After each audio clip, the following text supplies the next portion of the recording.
इस इजलास के सिंध ने एक दफ़ा फिर अपना पुराना बयान दोहराया। उन्होंने कहा कि सानू NFC अवार्ड के तहत अपने हिस्से किसी किस्म की कमी कबूल नहीं है, ना गवारा है, ना असीं होण देंगे।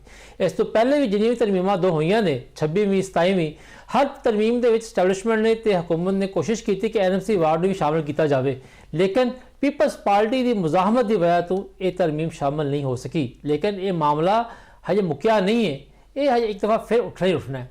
NFC अवार्ड के मामले से एक दिन पहले जो इजलास की होया है, की गलबात हुई है और सूबे की सोच रहे हैं, लेकिन इस्टैबलिशमेंट की हुकूमत की सोच रही है। ये उत्ते गल करने वाले साडे स्टूडियो मौजूद ने जनाब सीनियर तजिया का खालिद क्यूम साहब। खालिद साहब अस्सलाम वालेकुम। जी वालेकुम सलाम। खालिद साहब ये दसो कि आखिर ये जो फड्डा है मुकदा क्यों नहीं पिया NFC अवार्ड का? रजवान साहब देखो, ये फड्डा कोई नवा नहीं जे, सूबਿਆਂ ਦੀ पहले दिन तो हमेशा तो एक डिमांड रही है कि उन्होंने वसाइल से इजाफा होना चाहिए। और ऐसे डिमांड की रोशनी ची जो 18वीं तरमीम आ रही सी तो तुहानू याद होएगा कि उस वेले जिहड़ा वो सूबਿਆਂ के हकूक नू सूबਿਆਂ के जिहड़े शेयर सन जिहड़ा हिस्सा सी NFC अवार्ड दे विच खास तौर पर जिहड़े काबिले तकसीम जिहड़े टैक्सां दा पूल हुंदा वफाक दा, ਉਹਦੇ 'ਚ सूबਿਆਂ ਦਾ शेयर ਜਿਹੜਾ ਸੀ ਉਹ 18ਵੀਂ ਤਰਮੀਮ ਦੇ ਤਹਿਤ ਜਿਹੜਾ ਉਹ ਵਧਾ ਕੇ ਤੇ 57.5% ਕਰਤਾ ਗਿਆ ਤੇ ਵਫਾਕ ਦਾ ਜਿਹੜਾ ਹਿੱਸਾ ਸੀ ਉਹ ਘਟਾ ਕੇ, ਜਿਹੜਾ ਪਹਿਲੇ ਜ਼ਿਆਦਾ ਸੀ ਉਹਨੂੰ ਘਟਾ ਕੇ ਤੇ ਉਹ 42.5% ਕਰਤਾ ਗਿਆ। ਔਰ ਇਹਦੇ ਨਾਲ ਜਿਹੜੇ ਸੂਬੇ ਨੇ ਉਹ ਸੂਬਿਆਂ ਨੂੰ ਬੇਤਹਾਸ਼ਾ ਵਸਾਇਲ ਮਿਲੇ। ਔਰ ਜਿਹੜਾ NFC अवार्ड सी, तुहानू याद होएगा NFC अवार्ड जिहड़ा आखिरी होया वो 15 साल पहले होया सी, वो 2010 वो NFC अवार्ड होया। उहदे विच जिहड़े ने 18वीं तरमीम की रोशनी जिहड़ा शेयर वधाया गया सी सूबਿਆਂ ਦਾ, ਉਹਦੇ तहत सूबਿਆਂ ਨੂੰ ਜਿਹੜੇ ਨੇ ਉਹ वसाइल मिले। तो हुण वफाक जिहड़ा वो कमज़ोर हो गया मालियाती तौर पर, और वफाक जिहड़ा ਉਹਦੇ अखराजात जिहड़े ने वो ज़्यादा ने। ਉਹਨੂੰ ਕਰਜ਼ਿਆਂ ਦੀ ਅਦਾਇਗੀ ਦਾ ਮਸਲਾ ਹੈ, ਉਹਨੂੰ ਦਹਿਸ਼ਤਗਰਦੀ ਦੇ ਖਿਲਾਫ ਜੰਗ ਦਾ ਮਸਲਾ ਹੈ, ਉਹਨੂੰ ਸਿਕਿਉਰਿਟੀ ਮਾਮਲਾਤ ਦੇ ਬਜਟ ਦਾ ਮਸਲਾ ਹੈ।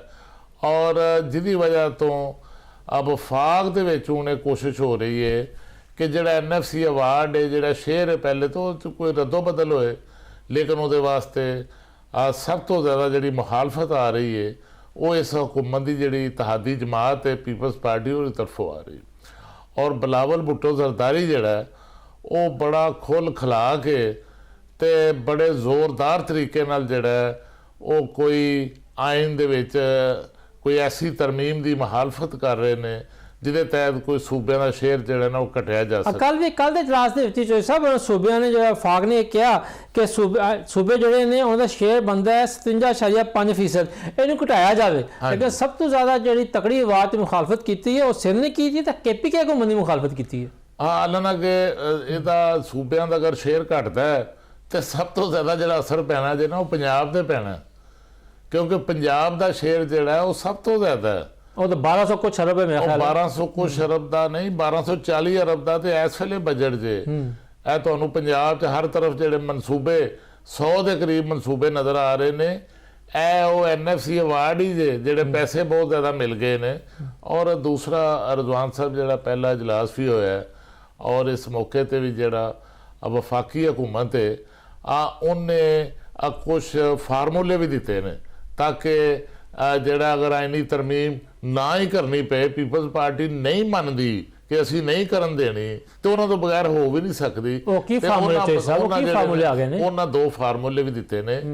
एक तो उन्होंने फार्मूला ये दिता है कि तुसी जिहड़ा जदों NFC जदों जिहड़ी कलैक्शन हुंदी है टैक्सां दी और NFC अवार्ड तय हुंदा है, अवार्ड तय करन तो पहले तुहानू पता कि इस वेले जिहड़ा बेनज़ीर इनकम सपोर्ट प्रोग्राम है ਉਹਦੀ ਜਿਹੜੀ ਇਸ ਵੇਲੇ ਐਲੋਕੇਸ਼ਨ ਹੈ ਇਸ ਬਜਟ ਦੇ ਵਿੱਚ ਉਹ 716 ਅਰਬ ਰੁਪਏ ਜੇ। ਬਿਲਕੁਲ, ਹਾਂਜੀ। ਔਰ ਉਹਦੇ ਨਾਲ ਉਹਨਾਂ ਕਿਹਾ ਕਿ ਬੇਨਜ਼ੀਰ ਇਨਕਮ ਸਪੋਰਟ ਪ੍ਰੋਗਰਾਮ ਔਰ HEC ਔਰ ਦੀਗਰ ਕੁਛ ਜਿਹੜੇ ਨੇ ਖਾਸ ਤੌਰ ਤੇ ਤੁਸੀਂ ਜਿਹੜੇ ਨੇ ਉਹਨਾਂ ਨੂੰ ਪਹਿਲੇ ਮਨਹਾ ਕਰ ਲਓ, ਡਿਡਕਸ਼ਨ ਕਰ ਲਓ ਤੇ ਫਿਰ ਸੂਬਿਆਂ ਨੂੰ ਜਿਹੜਾ ਨਾ NFC ਅਵਾਰਡ ਤਹਿਤ ਪੈਸੇ ਦੇ ਦਿਓ।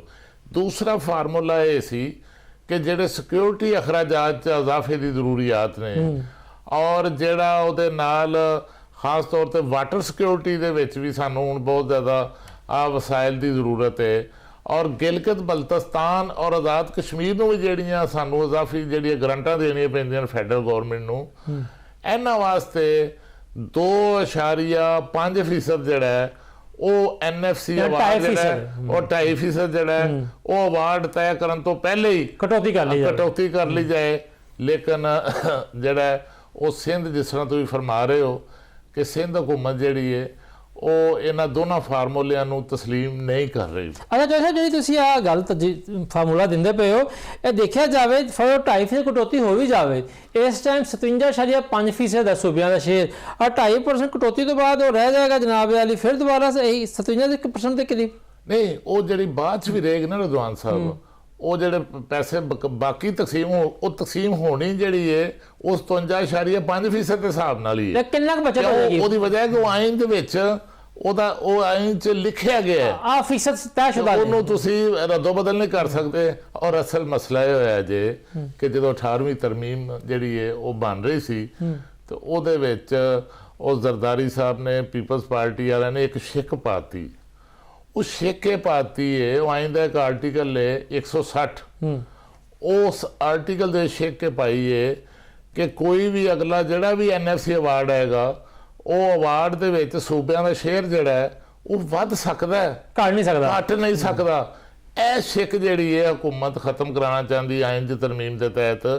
ਇਸ ਸ਼ਿਕ ਦੇ ਉੱਤੇ ਉਹ ਮਾਤਾ ਨਹੀਂ ਹੋ ਰਿਹਾ। ਇਹੀ ਵਜ੍ਹਾ ਜੇ ਕਿ ਪਿਛਲੇ 15 ਸਾਲਾਂ 'ਚ ਕੋਈ NFC ਅਵਾਰਡ ਨਹੀਂ ਆਇਆ, ਕਿਉਂਕਿ ਅਵਾਰਡ ਅਗਰ ਆਉਂਦਾ ਰਜ਼ਵਾਨ ਸਾਹਿਬ ਤੇ ਫਿਰ ਅਵਾਰਡ ਦੇ ਵਿੱਚ ਤੇ ਕੋਈ ਵਧਾਣਾ ਹੀ ਪੈਣਾ ਸੀ, ਘਟਾ ਤਾਂ ਸਕਦੇ ਨਹੀਂ ਸਨ।